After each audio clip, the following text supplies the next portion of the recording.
I want y'all to be very careful about what you just said, image protection, Okay. because that will destroy your kids. They need to know mom and dad are fallible. Mom and dad aren't perfect. Mhm. And both We're mom and dad human. love each other sideways and forwards and backwards. And I think then as the stories come out, there'll be disappointment. There will be heartbreak. There'll be, I can't believe that. But there never will have been an image to prop up. We always say that it sucks that it happened, but we're so glad that it did because it brought out trust and complete vulnerability in us.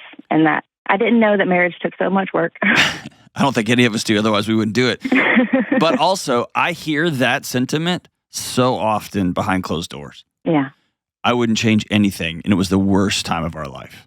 And it's hard to explain that because then someone's going to be like, oh, should I just go cheat? No, of course not. But But it's also hard to admit. But it's hard to admit, like, we are simply here because something really tough happened.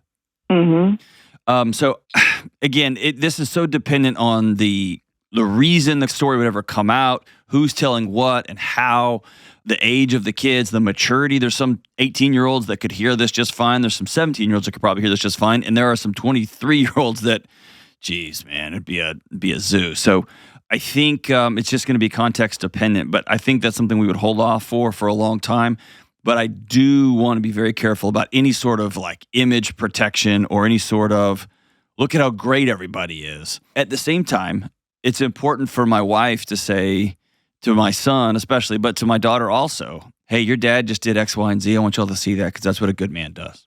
And I do the same thing with my kids when I point out something great my wife did. And yesterday happened. Yesterday I was with my son and my wife called and I had said, hey, can you do X, Y, and Z? I'm in the middle of another crazy diet and this is real important to me for the evening. And she called when I was almost to the house and she's like, hey, I didn't do that thing. And my son could see it on me. And he said, well, what's wrong? What did mom just say? And I told him, hey, I asked for this thing and she wasn't able to make it happen.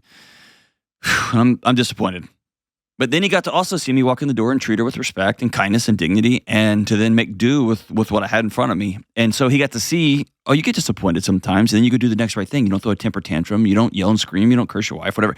So I think it's important for our kids to see the good stuff and the tough stuff and to always humanize us.